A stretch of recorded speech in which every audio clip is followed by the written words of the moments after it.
قربانی کس عمر میں واجب ہے اگر صاحب استطاعت ہو؟ سحر گل: شریعت کے تمام احکام آپ پر واجب ہوتے ہیں جب آپ بالغ ہو جائیں. تو خواتین کو جب مینسز آنا شروع ہوں تو وہ بالغ شمار ہوتی ہیں، اور لڑکوں کو جب نائٹ فال یا احتلام شروع ہو جائے تو وہ بالغ شمار ہوتے ہیں. اور اگر یہ علامتیں عورت میں یا مرد میں ظاہر نہیں ہوئی ہیں تو اسلامی لحاظ سے جب بھی کوئی لڑکا یا لڑکی 15 سال کا ہوگا تو وہ بالغ سمجھا جائے گا. تو بالغ ہوتے ہی شریعت کے تمام احکام آپ کی طرف متوجہ ہو جاتے ہیں. تو اس عمر میں اگر صاحب نصاب ہیں تو قربانی واجب ہے، مرد ہو یا عورت ہو. اپنی قربانی چھوڑ کر والدین کی طرف سے قربانی کرنا: میں اس سال اپنی قربانی نہ کروں، والدین کی طرف سے کر لوں، تو کیا یہ جائز ہے؟ ایم ایس فاروقی، برطانیہ سے. دیکھیں، اگر آپ کے والدین وفات پا چکے ہیں تو پھر اگر آپ والدین کی طرف سے کرتے ہیں وہ حقیقت میں آپ ہی کی طرف سے ہوتی ہے، اس کا ثواب والدین کو پہنچا رہے ہوتے ہیں، تو اس میں آپ کا اپنا واجب بھی ادا ہو جائے گا. لیکن اگر آپ کے والدین حیات ہیں تو آپ ان کی طرف سے قربانی کر رہے ہیں ان کی پرمیشن سے، تو پھر آپ کی قربانی نہیں ہوگی، بلکہ ایک جانور میں دو بندوں کی بھی نہیں ہوگی، ابا اماں دونوں کی نہیں ہوگی. دو حصے لینے پڑیں گے یا دو جانور کرنے پڑیں گے، تب ابا اور اماں کی ہوگی. تو ایسی صورت میں پھر آپ اگر صاحب نصاب ہیں تو آپ گناہ گار رہ جائیں گے. تو اگر آپ کے والدین حیات ہیں، زندہ ہیں، تو پھر تو آپ اپنی طرف سے قربانی کریں، اور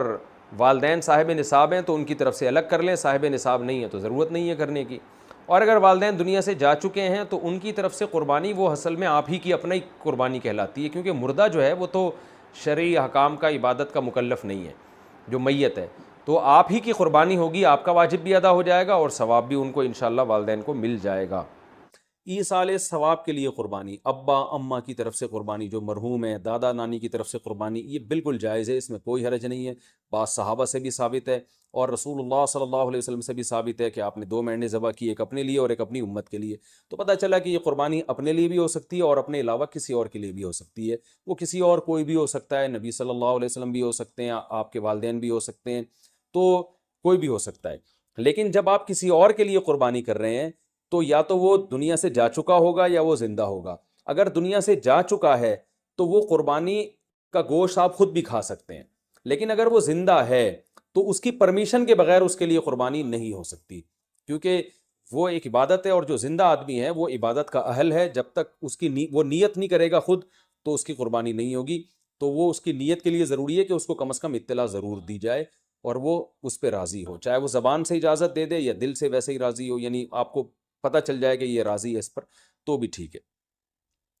اگر کسی نے وصیت کی تھی کہ میرے مرنے کے بعد میرے لیے قربانی کرنا، اور مال چھوڑ کر گیا ہے وہ قربانی کا، تو پھر اس کی قربانی میں سے بھی گوشت کھانا جائز نہیں ہے. وہ قربانی بھی آپ کو وہ سارا گوشت صدقہ کرنا پڑے گا. اچھا بھائی،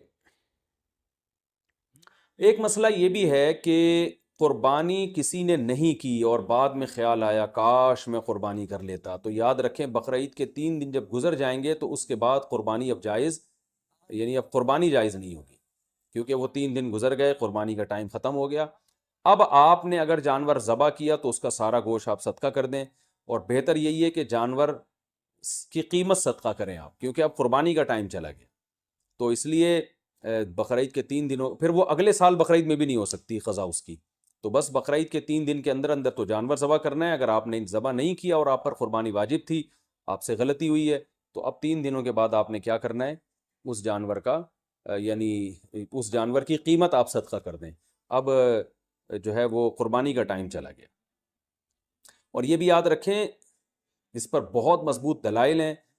کہ قربانی کے صرف 3 دن ہیں. اس پر میں کلپ ریکارڈ کروا چکا ہوں، صحابہ تابعین کے آثار ہیں، احادیث ہیں کہ صرف 3 دن قربانی جائز ہے، چوتھے دن قربانی جائز نہیں ہے. بہت ساری روایات ہیں اس پر صحابہ کرام کی، تقریباً اجماع ہے اس کے اوپر کہ چوتھے دن قربانی جائز نہیں ہے. اور جو چوتھے دن والی حدیث ہے وہ بالاتفاق ضعیف ہے. تو اس لیے اپنے اہم ترین عبادت کو آپ ضائع نہ کریں. جو اللہ نے ہمیں 3 دن بتائے ہیں اسی میں قربانی کریں، اور وہ اتنے دن ہیں کہ ہمیں چوتھے دن کی طرف جانے کی ضرورت بھی نہیں.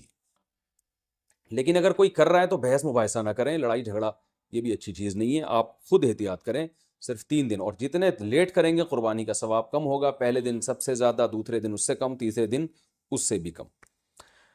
اچھا بھائی، اور مسئلہ کیا ہے کہ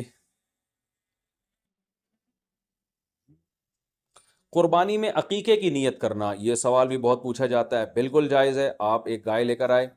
تو آپ اس میں اپنے بچوں کا عقیقہ بھی کر سکتے ہیں، اور قربانی کا یعنی بیٹے کا لڑکے کی طرف سے 2 حصے ڈال دیں اس میں، اور ایک اپنی قربانی بھی کر لیں، یہ بھی بالکل جائز ہے۔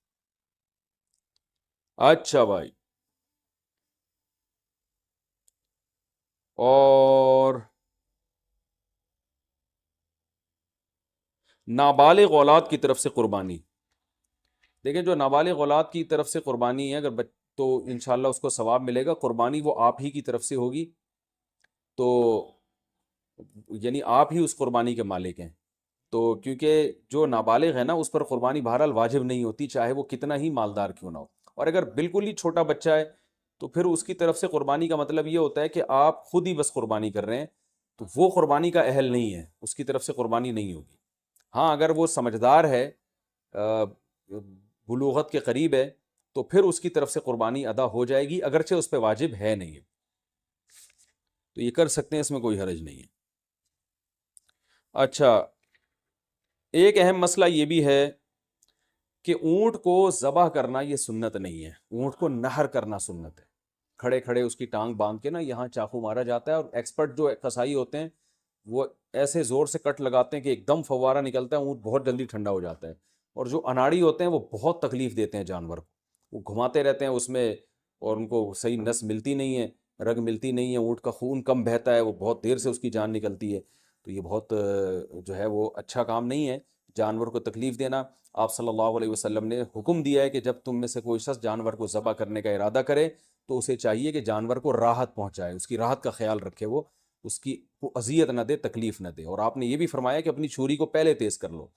تاکہ جانور کو تکلیف نہ ہو۔ بعض لوگ یہ کر رہے ہوتے ہیں، جانور کو لٹا کے چھری تیز کر رہے ہوتے ہیں، وہ بھائی پہلے ہی کر لیتے یہ کام، اس کو آپ نے جو لٹا کے اتنی تکلیف دی ہوئی ہے، یہ ٹھیک نہیں، یہ ٹھیک عمل نہیں ہے، تو جانور کو راحت دینے کا ہمیں حکم ہے، تکلیف سے اس کو بچانا ہے ہم نے۔ تو یہ کچھ مسائل تھے، اور بھی کوشش کر رہا ہوں کہ کوئی مسائل دماغ میں آ جائیں جو لوگ زیادہ۔ ایک اور مسئلہ رہ گیا کہ قصائی کو گوشت اجرت کے طور پہ دینا جائز نہیں ہے، قصائی کو الگ سے اجرت دیں،